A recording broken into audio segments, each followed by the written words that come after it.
Student, তোমরা যারা ক্যালকাটা ইউনিভার্সিটির আন্ডারে 6 সেমিস্টারের ছাত্রছাত্রী আছো এবং তোমাদের ইতিহাস পাস কোর্সে এসইসি বি1 পেপার আছে এবং এসইসি বি2 পেপার আছে, তোমাদের জন্য আজকের ক্লাসটা খুবই গুরুত্বপূর্ণ। আজকের ক্লাসে তোমাদের এই এসইসি বি1 পেপার এবং এসইসি বি2 পেপার থেকে 100% কমনযোগ্য সাজেশন নিয়ে আলোচনা করব। প্রথমে তোমরা কোয়েশ্চেন প্যাটার্নটা দেখে নাও। তোমাদের এই যে পেপারগুলো এসইসি এ ওয়ান নয় বি1 এবং বি2, এই পেপারগুলো তোমাদের 80 নম্বরের পরীক্ষা হবে।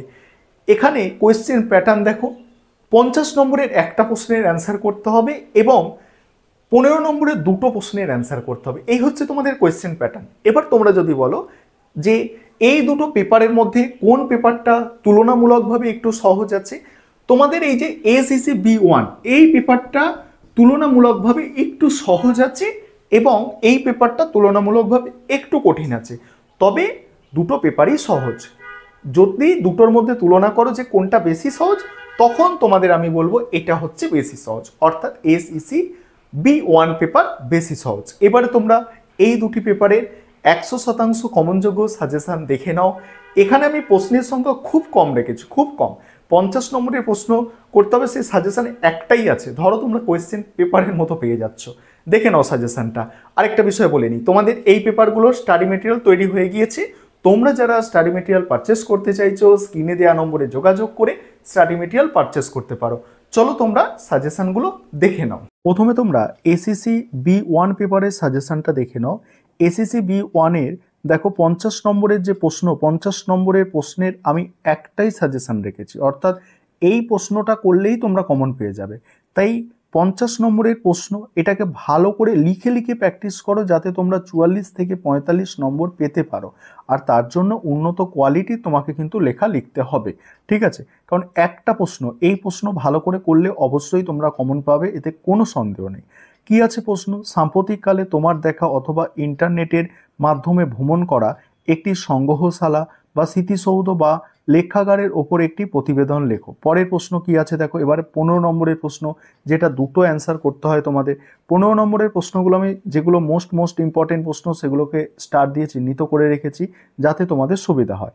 আরেকটা বিষয় বলে নিই, তোমাদের এই পেপারের কিন্তু স্টাডি মেটেরিয়াল আমাদের তৈরি হয়ে গিয়েছে। তোমরা যারা স্টাডি মেটেরিয়াল পারচেস করতে চাইছো অবশ্যই তোমরা যোগাযোগ করতে পারো। দেখো প্রথম প্রশ্ন কি আছে, সংগ্রহশালা বা মিউজিয়াম বলতে কি বোঝো? উপযুক্ত উদাহরণ সমেত যে কোনো দুই প্রকার সংগ্রহশালার সংক্ষিপ্ত বিবরণ দাও। পরের প্রশ্ন, ভারতের সাংস্কৃতিক ঐতিহ্য রক্ষায় সংগ্রহশালার ভূমিকা আলোচনা করো। পরের প্রশ্ন আছে, সংগ্রহশালা ও লেখাগারের মধ্যে পার্থক্য আলোচনা করো। ওর সঙ্গেই আছে, উচ্চশিক্ষা সম্প্রসারণে লেখাগারের ভূমিকা মূল্যায়ন করো।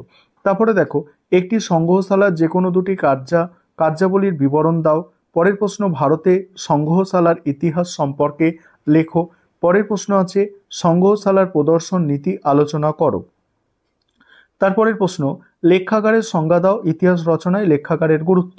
তারপরে সমাজে সংগ্রহশালার ভূমিকা কি। এই হচ্ছে তোমাদের, দেখো এই পেপারটা আমার আলোচনা হয়ে গেল, অর্থাৎ এসইসি বি1 আলোচনা তোমাদের করে দিলাম। এবার তোমাদের যাদের এসইসি বি2 পেপার আছে, তোমরা এবার সাজেশনটা দেখে নাও।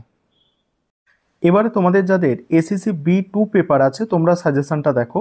এখানে দেখো 50 নম্বরের প্রশ্ন, তোমাদের একটা অ্যান্সার করতে হয়। আমি দুটো প্রশ্ন রেখেছি 50 নম্বরের, তার মধ্যে একটা প্রশ্ন মোস্ট ইম্পর্টেন্ট। এই প্রশ্নটা আসার চান্স 90%। এই যে প্রথম প্রশ্নটা তোমাদের স্টার দেওয়া আছে, এই প্রশ্নটা আসার চান্স 90% আর এটা হচ্ছে 10%, অর্থাৎ আমি মনে করছি এই প্রশ্নটাই তোমরা পরীক্ষায় কমন পাবে। প্রশ্নটা কি আছে দেখো, দেশ ভাগ বা ভারত বিভাজনের ইতিহাস নির্মাণে মৌখিক ইতিহাসের গুরুত্বের ওপর একটি প্রতিবেদন রচনা করো।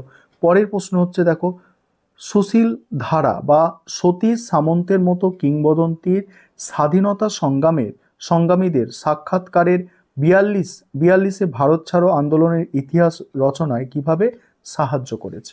এই দুটো প্রশ্ন তোমাদের জন্য মোস্ট ইম্পর্টেন্ট। তার মধ্যে প্রথম প্রশ্নটা আরও বেশি ইম্পর্টেন্ট। এবারে দেখো কি আছে, 15 নম্বরের প্রশ্ন, যেটা দুটো অ্যান্সার করতে হয়, যেগুলো আমি স্টার দিয়ে রেখেছি 15 নম্বরের প্রশ্ন, এগুলো হচ্ছে মোস্ট ইম্পর্টেন্ট। আরেকটা বিষয় তোমাদের বলে নিই, তোমাদের এই পেপারে স্টাডি মেটেরিয়াল তৈরি আছে। তোমরা যারা স্টাডি মেটেরিয়াল পারচেস করতে চাইছো, নিচে স্ক্রিনে যে নম্বর দেখতে পাচ্ছ, এই নম্বরে যোগাযোগ করে স্টাডি মেটেরিয়াল পারচেস করতে পারো। দেখো, মৌখিক ইতিহাস পরে দেখো 15 নম্বরের প্রশ্নগুলো, মৌখিক ইতিহাস কথার অর্থ কি, এর সুবিধা অসুবিধাগুলি কি। পরের প্রশ্ন, চলচ্চিত্র থেকে একটি সময়কালের সামাজিক ইতিহাস রচনা করা কি সম্ভব, একটি উদাহরণ সাহায্যে ব্যাখ্যা দাও। পরের প্রশ্ন, স্বাধীনতা সংগ্রামীদের স্মৃতিকথা কিভাবে ভারতের স্বাধীনতা আন্দোলনের ইতিহাস রচনায় সহায়ক হয়েছে।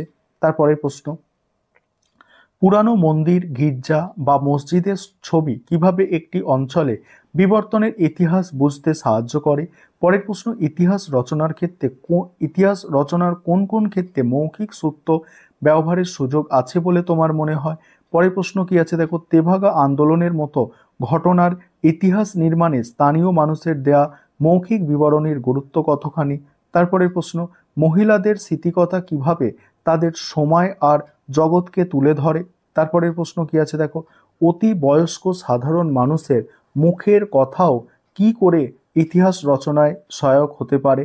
তারপরের প্রশ্ন দেখো, 1960 থেকে 70-এর দশকের সিনেমা থেকে কি তখনকার সমাজের ছবি উঠে আসতে পারে।